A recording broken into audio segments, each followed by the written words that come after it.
What's going on, gamers? It's Fox2, and today I'm bringing you some Hardpoint League play, Championship Series League play from a friend of mine, Imabee, and he's rocking the shotgun, and he goes off with this thing. So enjoy the gameplay in the background. That's not what I'm going to talk about today. As usual, I have a topic that I really want to talk about, a couple things actually. First of all, it was announced recently at a press conference in Japan that Sony will be supporting third-party game capture devices through the HDMI port on the PlayStation 4. This is huge news for the Sony or for the PlayStation community as a whole, because if they weren't going to allow that, it would absolutely kill the PlayStation community within YouTube, because you wouldn't be able to record, you wouldn't legally, quote unquote, be able to record any gameplay of any type through the HDMI port, which is the only port on the back of the PlayStation 4, to my knowledge.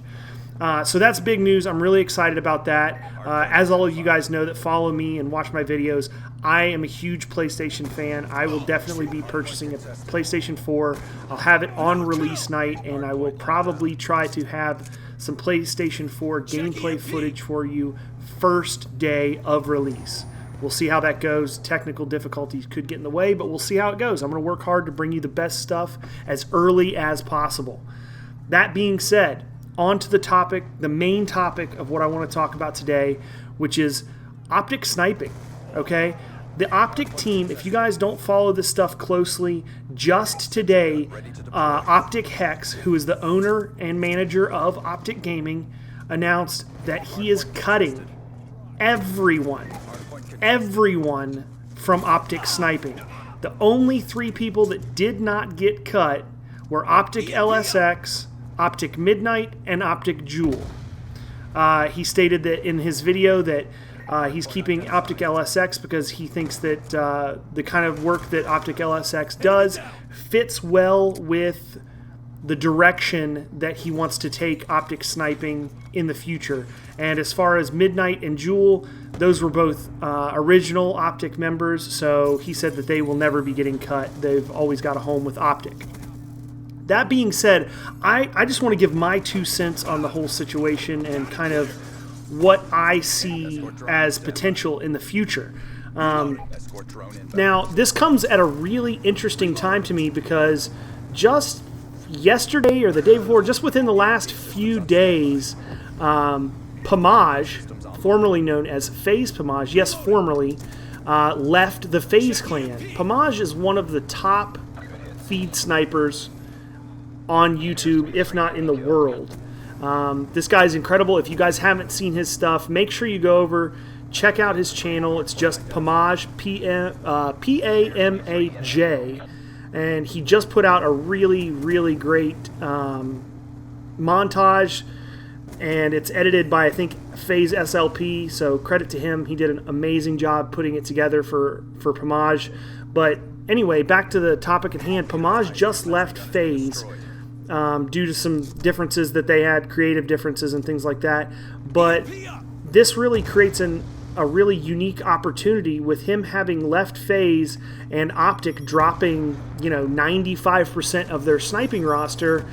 I think there's a potential here that we may see in the future Pamaj teaming up with OpTic to do some really, really interesting and creative stuff coming in the future, different projects, different things like that. So I would really like to see it. I know Pamaj has played with Hex a handful of times. I know they're buddies. So that, be on the lookout. I think that could be something that we'll see in the coming weeks or months as OpTic Hex rebuilds the OpTic sniping team. Secondly, do I think this is a good move for OpTic as a whole? Yeah, I do. I think that with the recent restructuring of OpTic Gaming, the competitive team, I think that getting a little bit of buzz around the OpTic brand, the OpTic name itself, can be really, really positive as far as sponsors, potential sponsors that they don't already have yet, and also just having fresh ideas, getting a little bit of fresh blood into the group can sometimes really spark great things to happen. So I'm really interested in seeing exactly what happens. I know there's a lot of hate going around on Twitter and around on YouTube and different things. People saying, you know, what's he think he's doing? Why did he do this? Blah, blah, blah. Hex is the owner of OpTic. He can do whatever he wants. But I can tell you right now, with something that is as big as the OpTic brand name is, he has to be smart enough that he would not have just made this decision at the blink of an eye or at the drop of a hat. You know, he explains it in his video. If you want more details on the exact situation, how it all went down, make sure you go over to OpTic Hex's channel. He lays it all out for you and explains the differences that were had between him and some of the OpTic sniping people over the last, I think he said, 4-month period. So this was not a rash decision. It was not just, you know, a knee-jerk reaction or anything like that. This was a well-thought-out strategic move to change the direction that the OpTic gaming and OpTic sniping teams will go to hopefully, you know, push them further towards success, you know, tournament wins, and growing their YouTube brand, growing, you know, their brand as a whole. So we'll just have to, you know, wait and see how it plays out. But as always, guys, the game's coming to an end here. If you like the video, make sure you click the thumbs up button, add it to your favorites, share it on your Facebook, share it on your Twitter.